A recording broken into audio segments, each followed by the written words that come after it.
Good day and welcome to Big Bad Tech. I'm your instructor Jim Pytel, and today's topic of discussion is Thevenin's theorem as applied to DC circuits.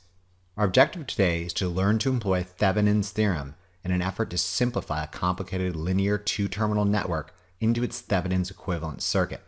Ideally, the original and the Thevenin's equivalent circuit will behave identical to each other.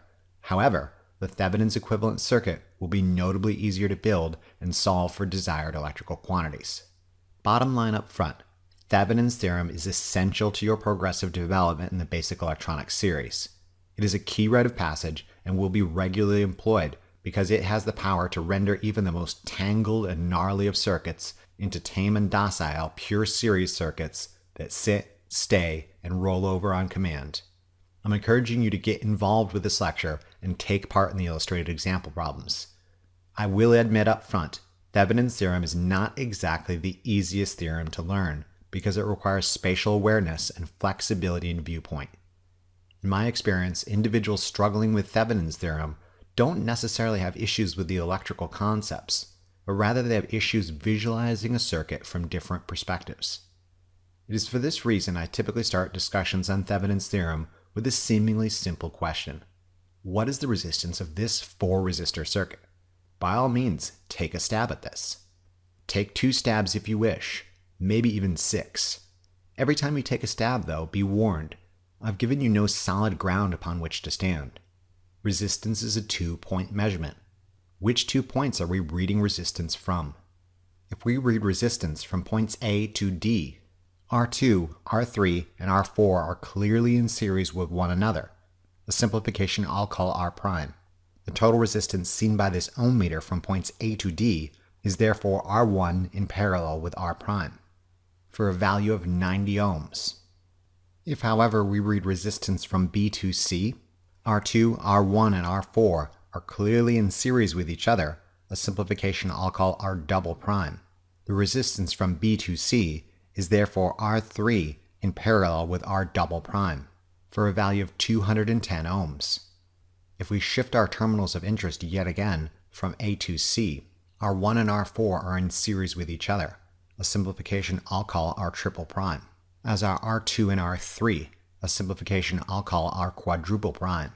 The resistance from terminals A to C is therefore R', in parallel with R', for a value of 250 ohms.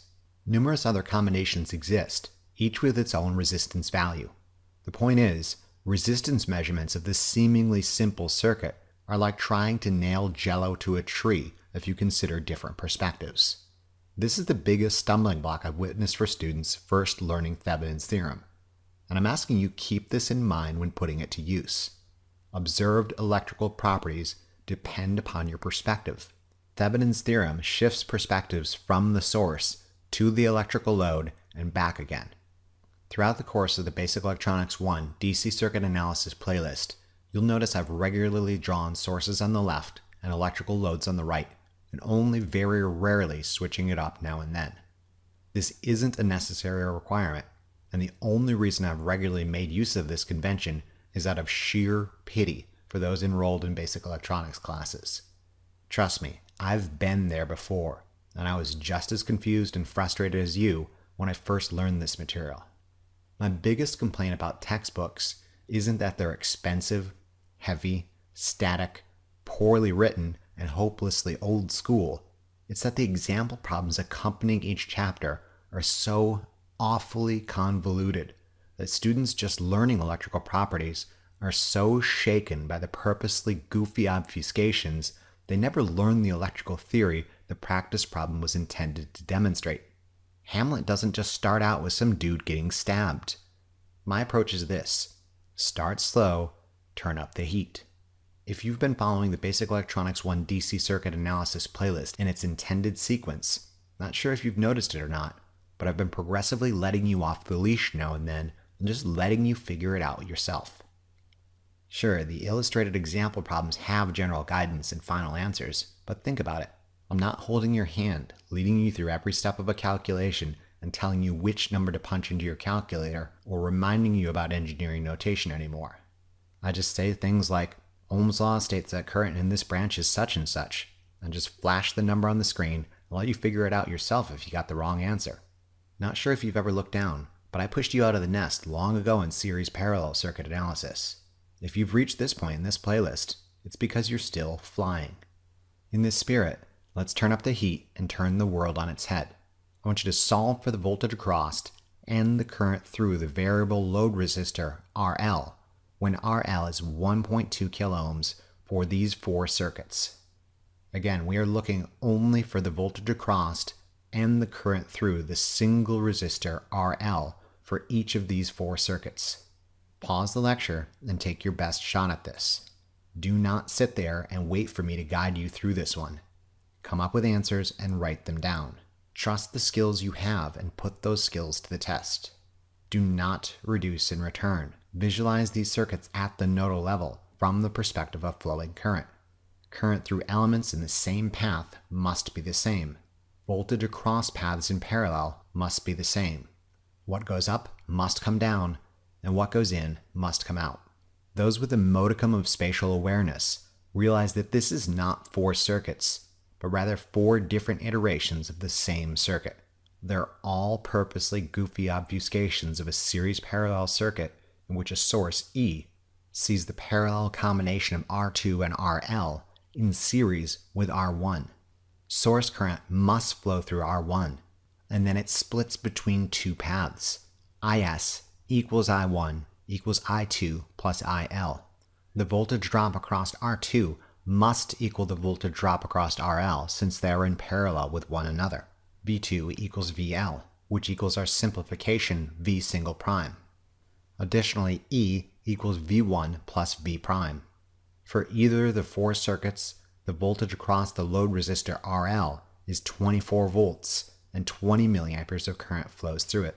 Despite being a technical trade rooted in math and science, one of the most essential skills to circuit analysis is not programmatic adherence to some master plan, but rather flexibility, visualization, and spatial awareness. This is to suggest that circuit analysis is not just a technical discipline, but also an art form that the finer points cannot be taught, but only learned by oneself. Despite my best attempts and numerous admonitions of viewing series parallel circuits at the nodal level and from the perspective of flowing current, I cannot teach you flexibility, visualization, and spatial awareness skills. You must teach you these skills. You must become spatially aware and realize that the voltage across RL and R2 is the same because they are in parallel with one another. You must realize that source current must also travel through R1 and that it splits into 2 paths, R2 being one path and the other being RL and then rejoins.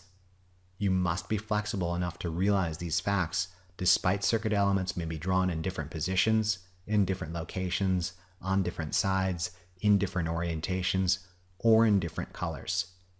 My repeated admonition of viewing series parallel circuits at the nodal level and from the perspective of flowing current is the only way I've yet found to break through to individuals struggling to develop spatial awareness.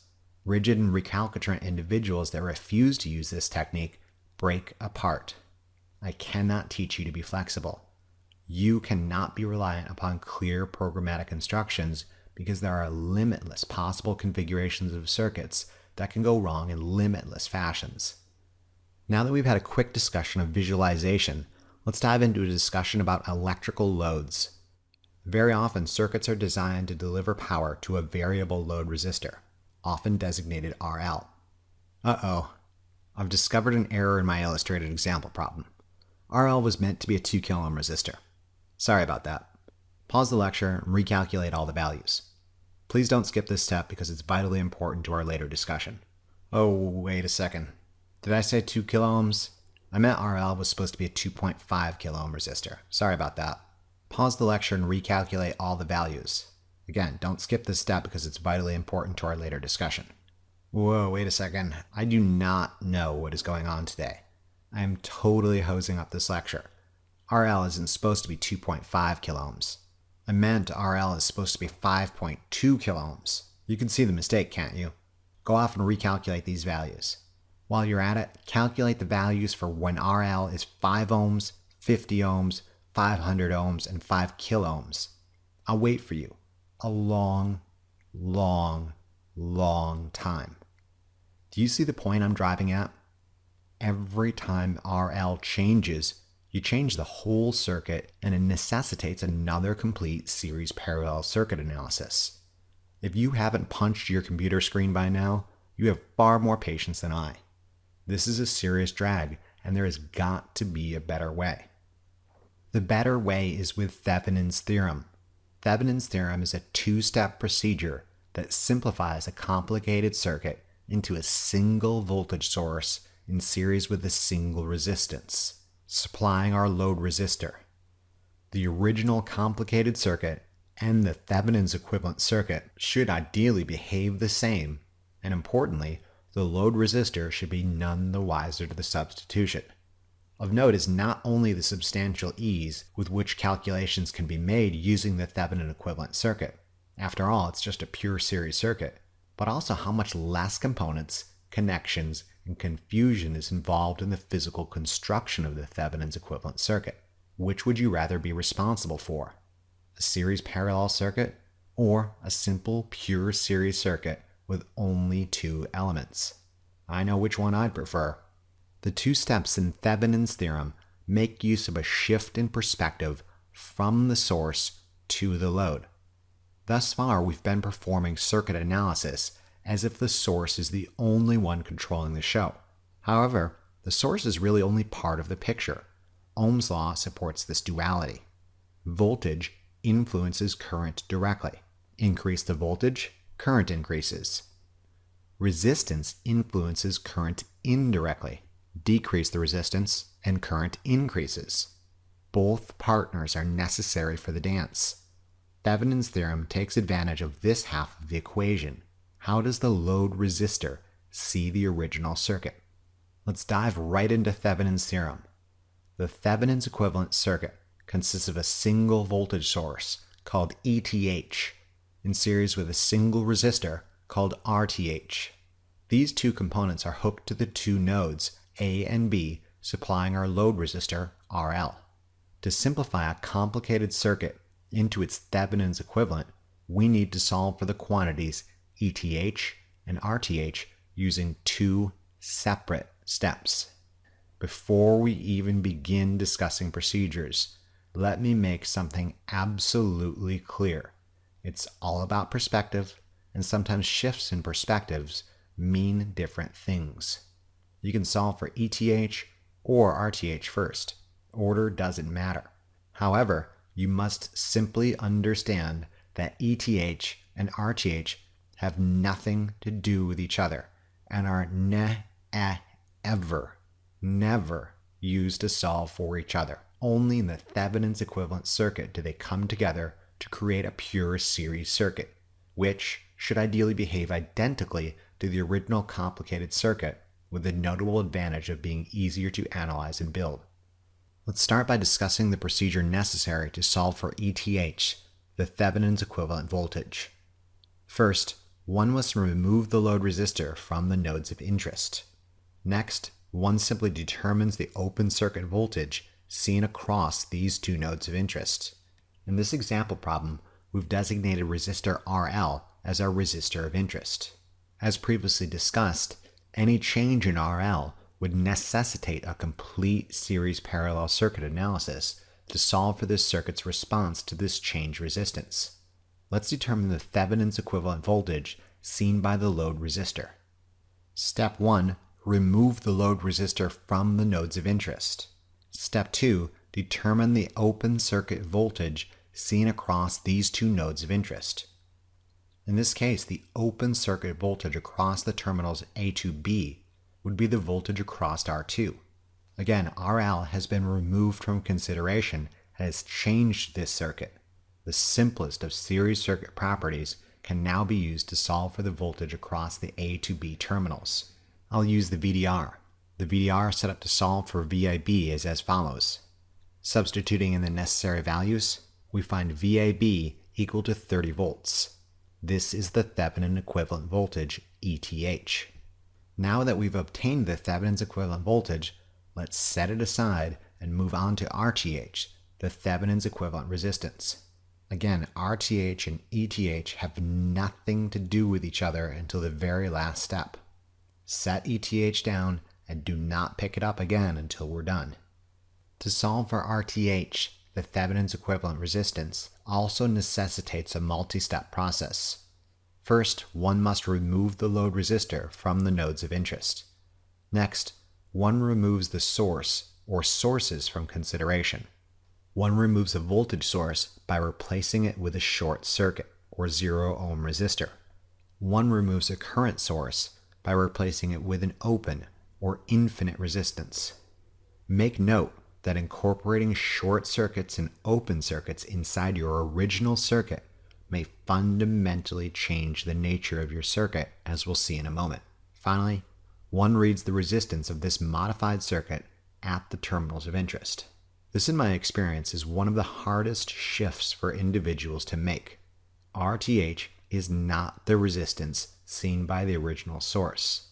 RTH is the resistance seen at the terminals of interest when the source has been removed. Again, make note that shifting perspectives within your original circuit may fundamentally change the nature of the circuit, as we'll see in a moment. In this example, we've designated RL as our load resistor of interest. As previously discussed, any change in RL would necessitate a complete series parallel circuit analysis to solve for desired quantities. Let's determine the Thevenin's equivalent resistance seen by the load resistor. Step 1. Remove the load resistor from the nodes of interest. Step 2. Remove the source or sources from consideration.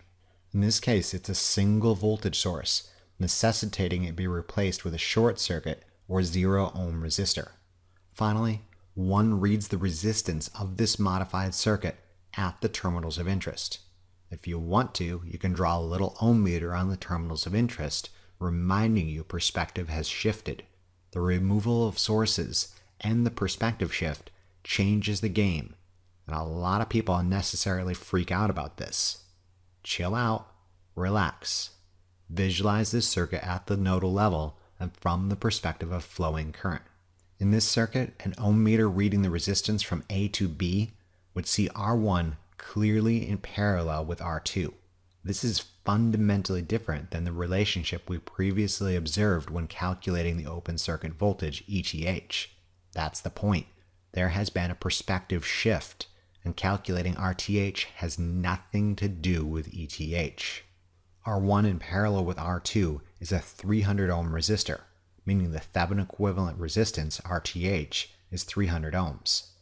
Now that we've obtained both the Thevenin equivalent voltage and Thevenin equivalent resistance, let's set them both aside and take a break to discuss what just happened. Again, solving for RTH and ETH had nothing to do with each other. There is an impenetrable brick wall between them, and they can be solved for in the order of your choosing. ETH and RTH only come together in the final step. On a practical level, if one was to really physically build the original circuit, one could experimentally determine the Thevenin's equivalent voltage and Thevenin's equivalent resistance using similar techniques. One would experimentally observe ETH in the following fashion. First, one would remove the load resistor from the nodes of interest. Next, one would simply measure the open circuit voltage seen across these two nodes of interest using a voltmeter. A voltmeter in this position would ideally read 30 volts. To experimentally observe RTH on a real circuit, first one must remove the load resistor from the node of interest. Next, one removes the source or sources from consideration. One removes a voltage source by replacing it with a short circuit. Note, do not short out the voltage source. This is a surefire way to get stuck in the iron chair position for the rest of your academic career. Remove the voltage source first. Replace the terminals formerly occupied by the voltage source with a short or 0 ohm resistor. Finally, one reads the resistance of this modified circuit at the terminals of interest. An ohm meter in this position would see R1 in parallel with R2 for a value of approximately 300 ohms. Whether you calculate the Thevenin's equivalent voltage and resistance or experimentally determine them, the Thevenin's equivalent circuit for this original circuit is the series combination of ETH, a 30-volt source, and RTH, a 300 ohm resistor, supplying a variable load resistor RL attached to the nodes of interest A and B. If everything I've been telling you is true, the Thevenin's equivalent circuit should behave exactly the same as the original circuit, and the variable load resistor should be none the wiser to the substitution. Let's see if this is the case. Our original circuit had a 1.2 kilo ohm resistor in the RL position. Then I had to swap it out with a 2 kilo ohm resistor. Then swap it out again with a 2.5 kilo ohm resistor. Then swap it out again with a 5.2 kilo ohm resistor. Then I had you perform an analysis when RL was 5, 50, 500, and 5,000 ohms. If you're driven or perhaps crazy enough to actually follow through with all those separate series parallel circuit analyses, you're far more disciplined than most people, because each change in RL would have necessitated an entirely separate analysis. Either way, you would have gotten these values using our original circuit.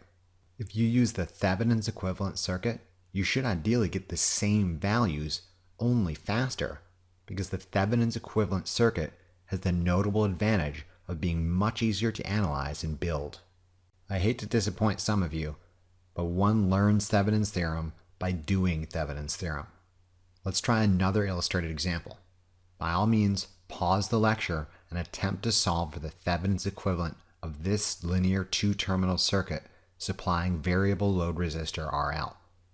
To simplify a complicated circuit into its Thevenin's equivalent, we need to solve for the quantities ETH and RTH using two separate steps.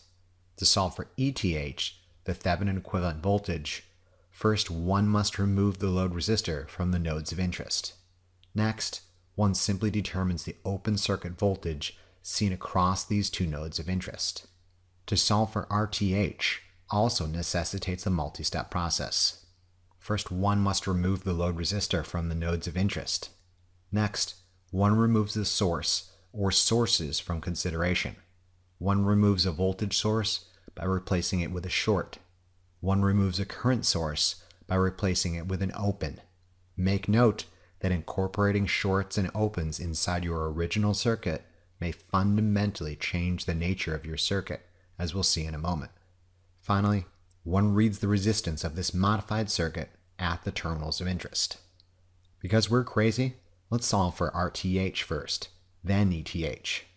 Again, the order in which you solve for these two quantities is immaterial because they have nothing to do with each other and only come together in the final step. First, we'll remove load resistor RL. Then we'll remove our single voltage source by replacing it with a short circuit. Next, we'll read the resistance at the terminals of interest. An ohm meter in this position would see the 240 ohm resistor in parallel with the 680 ohm resistor, in series with a 470 ohm resistor, for a total resistance of 647.4 ohms. Our Thevenin's equivalent resistance is therefore approximately 647.4 ohms. To solve for the Thevenin's equivalent voltage, we first need to remove our load resistor. Now we need to determine the open circuit voltage across the nodes of interest. This modified circuit without RL would only induce current to flow in the following series path. No current would flow through the 470 ohm resistor, therefore no voltage will be dropped across it. The left end of the 470 ohm resistor is at the same voltage as the right end of the 470 ohm resistor, and is in no way, shape, or form affecting the voltage drop experienced across the open circuit. In this case, the voltage drop across the AB terminals would be equal to the voltage drop across the 680 ohm resistor. We can use the voltage divider rule to solve for VAB. Substituting in the necessary values, we find the voltage drop to be approximately 8.9 volts. Our Thevenin's equivalent voltage is therefore approximately 8.9 volts. The Thevenin's equivalent circuit for this original circuit is the series combination of ETH, an approximately 8.9 volt source, and RTH, an approximately 647.4 ohm resistor, supplying a variable load resistor RL attached to the nodes of interest A and B. If everything I've been telling you is true, the Thevenin's equivalent circuit should behave exactly the same as the original circuit, then the variable load resistor should be none the wiser to the substitution. Let's see if this is the case. Pause the lecture and solve for voltage across the variable load resistor, current through the variable load resistor, and power dissipated by the variable load resistor when RL is 860 ohms using both the original circuit and the Thevenin's equivalent. The original circuit requires us to take the 470 ohm resistor and the 860 ohm load resistor in series, a simplification I'll call R single prime. R single prime is in parallel with the 680 ohm resistor, a simplification I'll call R double prime. We can solve for the voltage drop across R double prime using the voltage divider rule. Substituting in the necessary values, we find V double prime to be approximately 7.8 volts. We can again use the voltage divider rule to solve for the voltage drop across the 860 ohm load resistor. Substituting in the necessary values, we find the voltage drop across the load to be approximately 5.1 volts. We can use Ohm's law to solve for the current through the load resistor. Substituting in the necessary values, we find current to be approximately 5.9 milliamperes.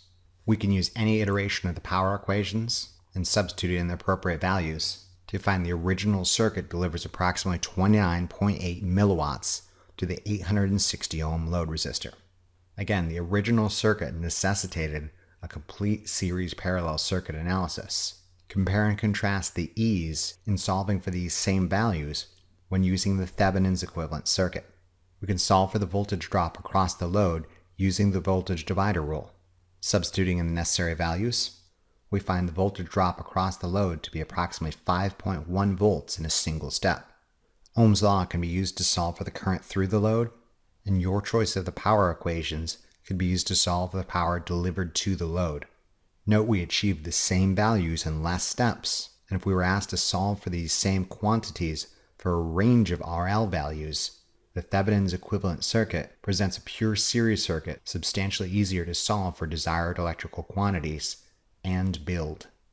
The trickiest step in solving for the Thevenin equivalent circuit for this particular illustrated example problem is the understanding that no voltage will be dropped across the 470 ohm resistor when calculating Thevenin's equivalent voltage, because the Thevenin's equivalent voltage is calculated using the open circuit voltage. Again, opens and shorts within a circuit may fundamentally change the behavior of a circuit. Moving on, let's try another illustrated example problem.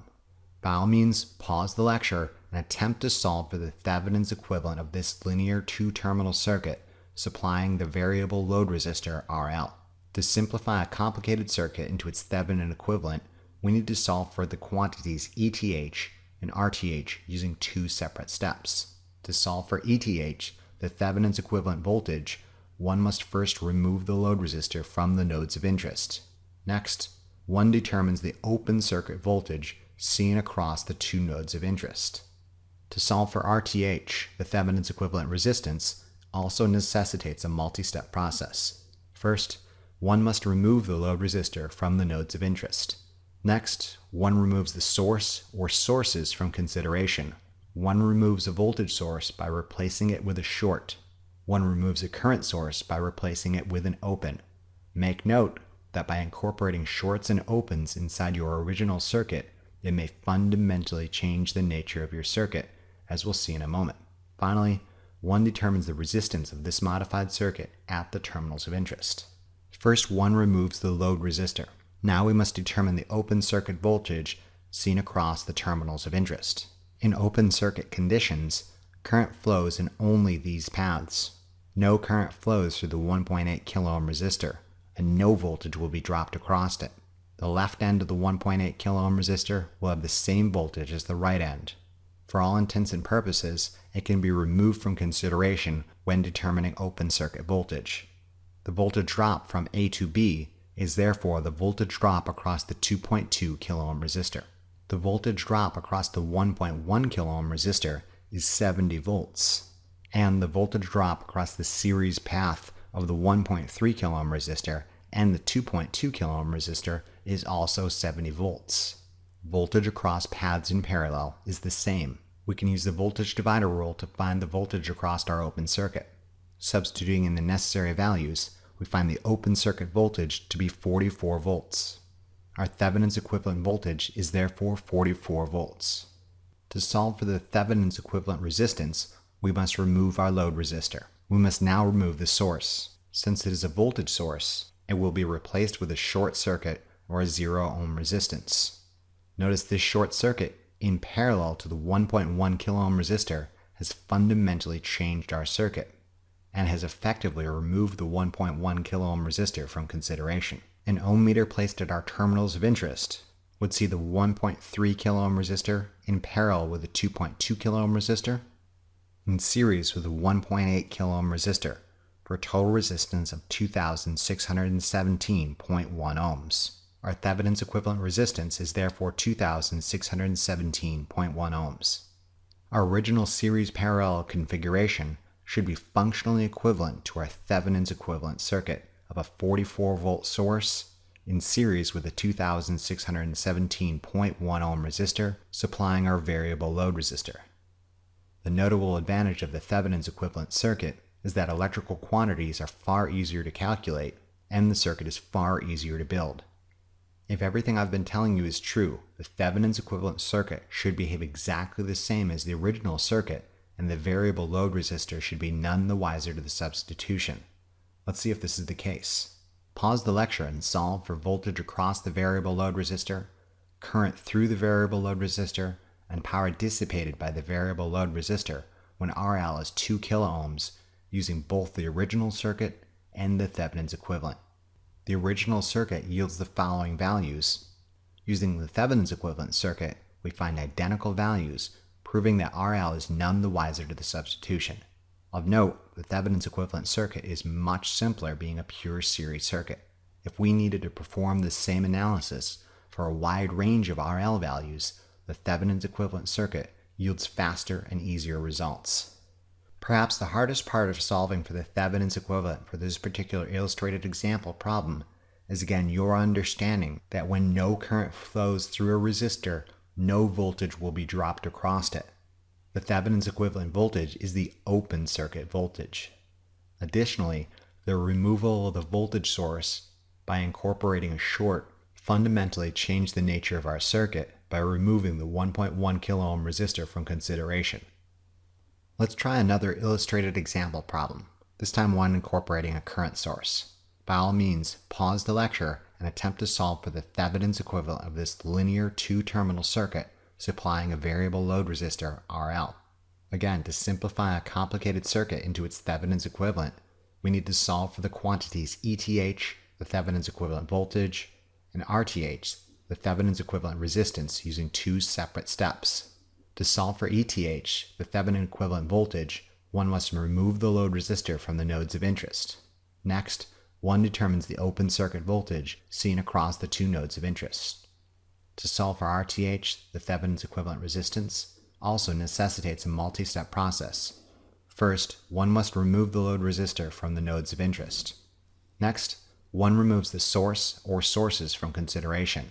One removes a voltage source by replacing it with a short. One removes a current source by replacing it with an open. Make note that incorporating shorts and opens inside your original circuit may fundamentally change the nature of your circuit, as we'll see in a moment. Finally, one reads the resistance of this modified circuit at the terminals of interest. Let's solve for ETH first. We must first remove our load resistor. With an open circuit across our terminals of interest, the only path for current is through one of the 400 ohm resistors. We can use Ohm's law to solve for the voltage drop across this resistor. Substituting in the necessary values, we find the open circuit voltage to be 16 volts. Our Thevenin's equivalent voltage is therefore 16 volts. To solve for the Thevenin's equivalent resistance, we must also remove the load resistor. Now we need to remove the source from consideration. Since this is a current source, we will replace this with an open or an infinite resistance. An ohm meter reading resistance at our terminals of interest would see the two 400 ohm resistors in series with one another, for a total resistance of 800 ohms. Our Thevenin's equivalent resistance is therefore 800 ohms. The Thevenin's equivalent circuit for this original series parallel circuit is the series combination of ETH, a 16 volt source, and RTH, an 800 ohm resistor, supplying a variable load resistor RL attached to our nodes of interest. If everything I've been telling you is true, the Thevenin's equivalent circuit should behave exactly the same as the original circuit, and the variable load resistor should be none the wiser to the substitution. Let's see if this is the case.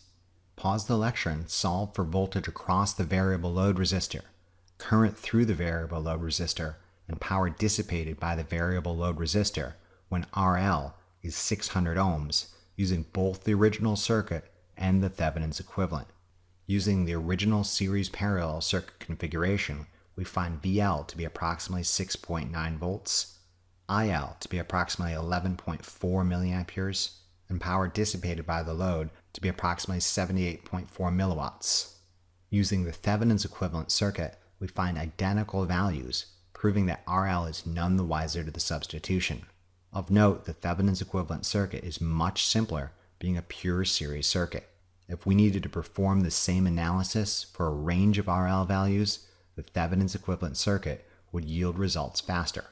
Perhaps the trickiest part of this particular illustrated example problem is your understanding that no voltage will be dropped across a component through which no current flows. Additionally, by replacing our current source with an open circuit, when we calculated the Thevenin equivalent resistance, fundamentally changed the nature of our circuit. Okay, let's try another illustrated example problem. We're stepping it up a notch. This time we've got two sources, a 10-volt source on the left and a 28-volt source on the right. By all means, pause the lecture and attempt to solve for the Thevenin's equivalent of this linear two-terminal circuit supplying variable load resistor RL.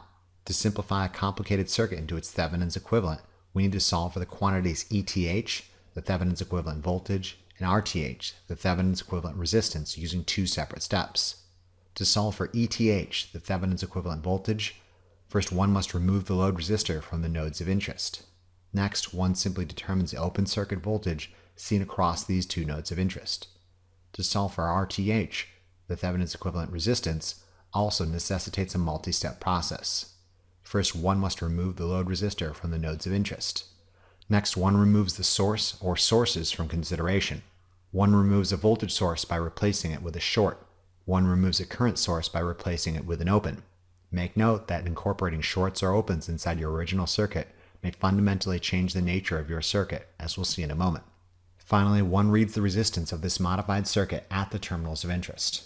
One can use several techniques to solve for ETH, the Thevenin's equivalent voltage. First, one must remove the load resistor and then determine open circuit voltage.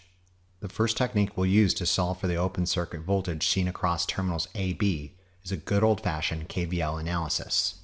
The 28-volt source clearly dominates the 10-volt source, and current should be induced in the following direction. The most appropriate direction for a KVL analysis is in the same direction as induced conventional current. KVL analysis of this loop suggests that 28 volts equals the voltage drop across the 470 ohm resistor plus the voltage drop across the 330 ohm resistor plus 10 volts, meaning that the 470 ohm resistor and 330 ohm resistor in series experience an 18-volt drop from right to left. Ohm's law states that a current of 22.5 milliamperes would flow from the positive terminal of the 28-volt source through the 470 ohm resistor, through the 330 ohm resistor, and into the positive terminal of the 10-volt source. Ohm's law states that the voltage drop across the 470 ohm resistor is approximately 10.6 volts, with the indicated polarity. Ohm's law states that the voltage drop across the 330 ohm resistor is approximately 7.4 volts, with the indicated polarity. The KVL analysis of this loop suggests that 28 equals 10.6 plus VAB, where VAB equals approximately 17.4 volts. The KVL analysis of this second loop suggests the following: 10 plus 7.4 equals VAB, where VAB is again 17.4 volts. This means our Thevenin's equivalent voltage is approximately 17.4 volts. This is not the only technique one can use to solve for the open circuit voltage. Given there are two voltage sources, one can always use the superposition theorem. Let's start by removing the 10-volt source. The 28-volt source would induce a current of 35 milliamperes to travel in this direction. The voltage from A to B is the voltage drop across the 330 ohm resistor with 35 milliamperes of current traveling through it. A 330 ohm resistor with 35 milliamperes traveling through it would induce a voltage drop of approximately 11.55 volts with the indicated polarity positive to negative A to B. The second step in the superposition theorem calls for us to remove the 28-volt source by replacing it with a short. From the perspective of the 10-volt source, we would induce 12.5 milliamperes of conventional current in the following direction. VAB is therefore the voltage drop across the 470 ohm resistor with 12.5 milliamperes of current traveling through it with the indicated polarity, meaning VAB from the perspective of the 10-volt source is approximately 5.875 volts, positive to negative. We can now combine the results of our superposition theorem analysis, taking into account polarity. Since polarity was the same for both VAB, these would be additive. We again find the open circuit voltage to be approximately 17.4 volts. To solve for the Thevenin's equivalent resistance, we need to remove the load resistor RL, and then remove our sources. Since they're both voltage sources, we'll replace them both with a short. An ohm meter reading resistance at the nodes of interest would see the 330 ohm resistor in parallel with the 470 ohm resistor, for a total resistance of approximately 193.9 ohms, meaning our Thevenin's equivalent resistance is approximately 193.9 ohms. The Thevenin equivalent circuit for this original series parallel circuit with multiple sources is the series combination of ETH, an approximately 17.4 volt source, and RTH, approximately 193.9 ohm resistor, supplying a variable load resistor RL attached to the nodes of interest. If everything I've been saying to you is true, the Thevenin's equivalent circuit should behave exactly the same as the original circuit, and the variable load resistor should be none the wiser to the substitution. You, however, will be. I'd much rather solve for circuit properties using the Thevenin's equivalent circuit, and I'd much rather build the Thevenin's equivalent circuit. Let's see if this is the case.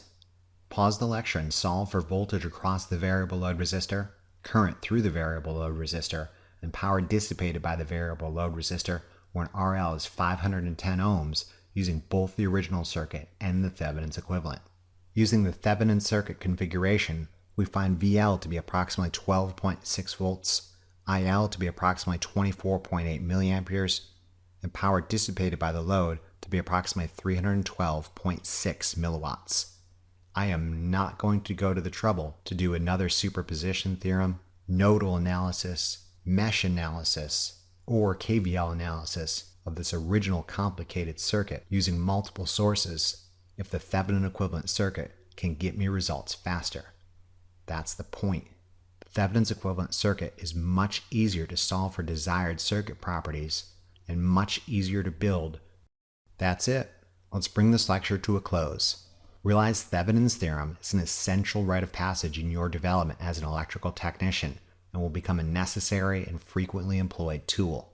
Later theorems like the maximum power transfer theorem, and to a lesser degree, Norton's theorem, are predicated upon your understanding of Thevenin's theorem. I'm encouraging you to get some practice with this technique and seek help if you're struggling. Again, the only way to really learn Thevenin's theorem is by doing Thevenin's theorem. Practice, practice, practice. In this spirit, here's some take-home problems to test your applications of Thevenin's theorem. They start out easy and get hard. Struggle with these problems a bit and don't tap out too early. Some of them are pretty challenging and necessitate your use of visualization, delta Y transformations, and maybe even superposition theorem for multi-source networks. If you can do this last problem, you've met the standards of success for both this and the superposition theorem lecture and won yourself a no expenses paid vacation of your choice. The procedure used to determine ETH, the Thevenin's equivalent voltage, and RTH, the Thevenin's equivalent resistance, are the same for every single circuit. However, the circuits being analyzed are different, and each different circuit brings with it its own peculiarities and problems. Remember, the Thevenin's equivalent voltage is the open circuit voltage, and current will not flow through an open. One must remove the source or sources when calculating RTH, the Thevenin's equivalent resistance. Shorting out a voltage source may fundamentally change the resistance value seen at the terminals of interest. Opening up a current source may fundamentally change the resistance values seen at the terminals of interest. I'll place some hints and the final answers in the information section associated with this video. If you're confident in your answers, by all means, solve for the voltage across the load resistor, the current through the load resistor, and the power dissipated by the load resistor for the original and the Thevenin's equivalent circuit when RL is a 1 kilo ohm resistor.